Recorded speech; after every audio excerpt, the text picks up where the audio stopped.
Wow, Westwood really feels like it course corrected really hard. Does anybody else feel like they have whiplash?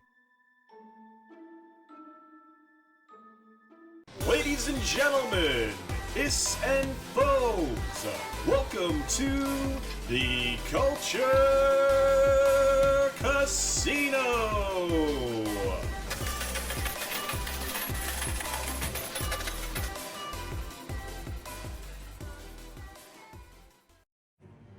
The episode opens up in World War II Germany in WestWorld, which is where we left off in the last episode. The establishment shot here is very well done. In fact, it's a series of establishment shots that are really brief and they give you the feeling of where you are. Maeve walks past a German soldier that's being held prisoner and has been calling out for help. And so she sets herself up at the entry for an ambush. As she accosts the man that's entering the doorway, she discovers that it's Hector, and of course that's a pleasant surprise. They kiss, and then they flesh out the mission, which is to get the plans that they have to the resistance. And the town that they're being held in is actually being threatened because of the theft of these plans, and yet they're able to skirt around these soldiers, as you can see, in the town square, completely unchallenged and not noticed at all. So that's very convenient. While crossing the bridge to exit from the town, they are unaccosted until they reach the point at which they obviously have to descend, and they encounter some soldiers. They are confronted, and the soldiers find the plans on Hector's body, and Maeve initiates a brief fight that she and Hector easily win. Of course. They then escape in a fancy car that Hector has hidden underneath the bridge that they just crossed, and they drive quickly to an airfield. When they get to the airfield and board the plane, they discover that the crew has been killed. Hector will exit the plane to deal with some soldiers that have arrived outside, and Maeve comes to the entry of the plane and kind of recognizes the outline of a story. And a short gun battle occurs, leaving Hector mortally wounded. They kiss again, and Maeve self-deletes. We then reach the title credits, which now run with the new blood red resin pool, where all of the, robots, synths, whatever we're calling them now, drones, who knows. But anyway, they are. This is the new title credit scene, so it's really kind of interesting, a new take on it. There's some new elements in the title credits, which I actually enjoy and notice every time. Anyway, so when we open up again, we are opening on a location marker that demarks the beginning of Bernard's storyline. Now, I have a feeling that these types of title cards, or these cards that demark the location of these storylines, are going to be important to pay attention to over the course of all of these episodes. And I'll share more why once we get into like episode 4 or so. But within a couple of shots here, we already have the first continuity error, which you can see the sun starts out in front of the boat as they're headed towards WestWorld, only to miraculously be nearly behind the boat in the next shot.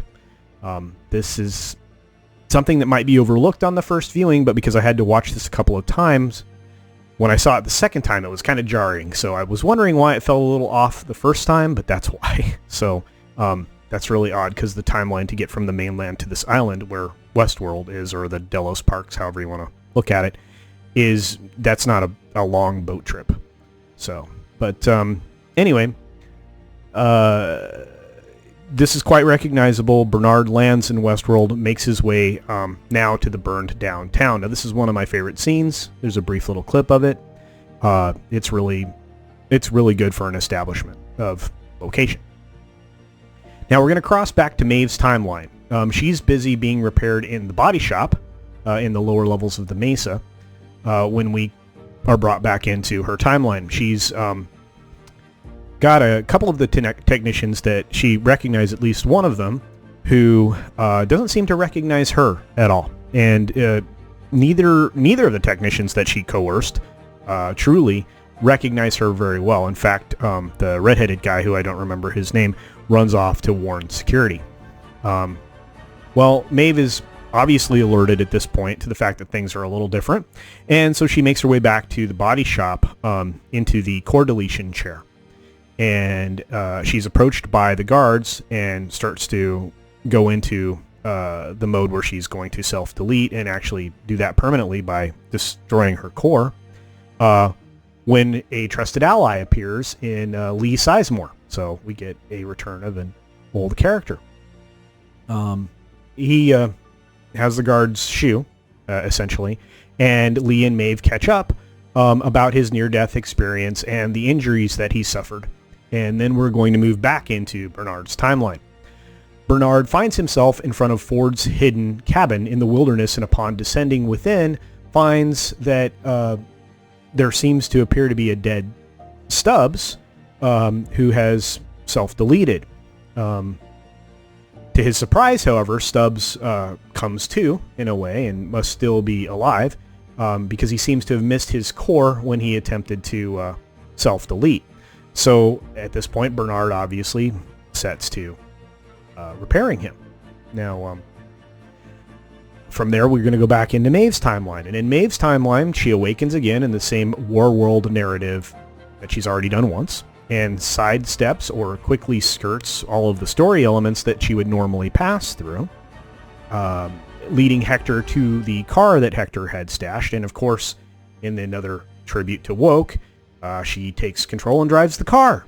So before arriving at the airfield that they would normally head to in the storyline, they stop along the road, and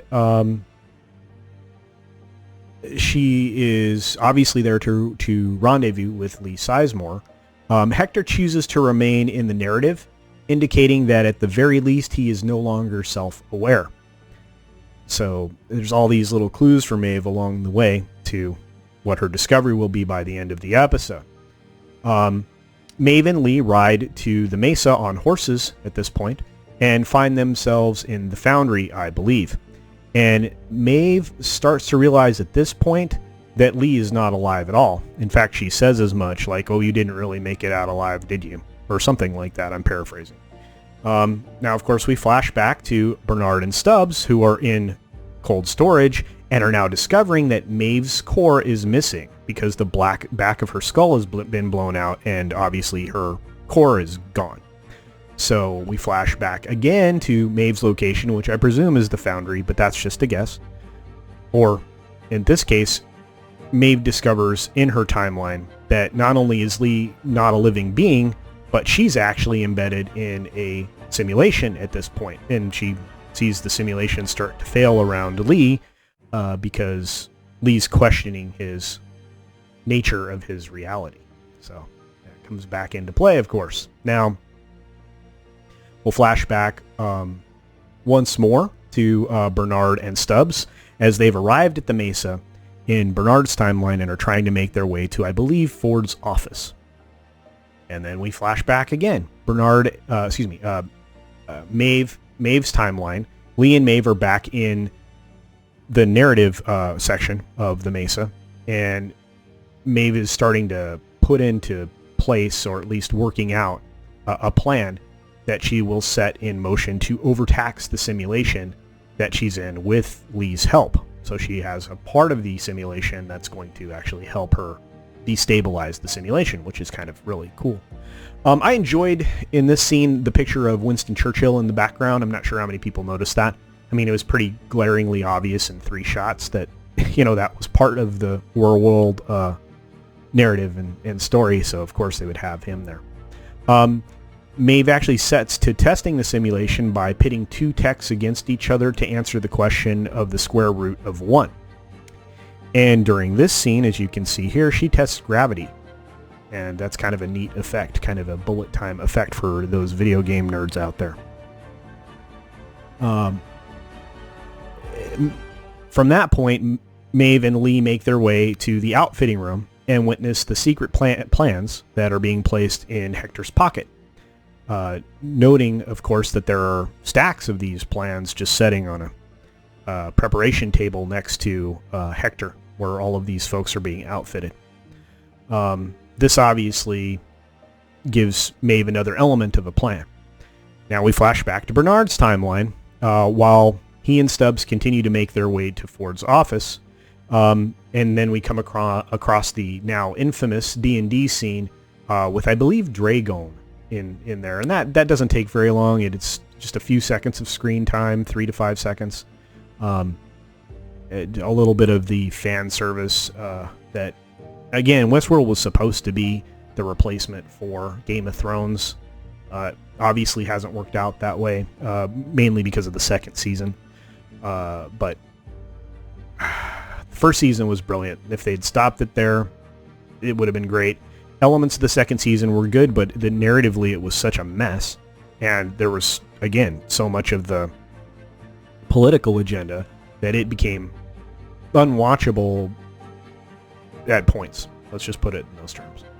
So, anyway, so we're back in Ford's office now with Bernard, and he attempts to do his self-diagnosis, which, if you remember from the previous episode, or episode 1 of season 3, he'd been going through that process on what became a broken tablet at that point.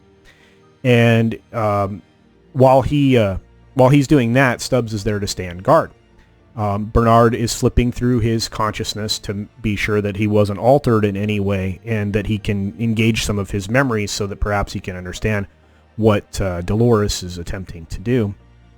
And while he's doing that, Stubbs has to deal with their discovery. They've been discovered by 2 guards, and during the initial engagement with these guards, Stubbs is shot, and the guard that manages to not be rendered unconscious, I believe, hits the alarm. Stubbs offers an opportunity to run away, which he does, and this leads into a really fun scene where Stubbs takes down 6 of these guards that have responded to the alarm, wielding a dual-bladed battle axe. So that's pretty cool. And while that's fun and all, it looks like 2 of the guards make their way down the corridor in an effort to escape. And Stubbs returns to Bernard and wakes him up, essentially saying, "Time to go."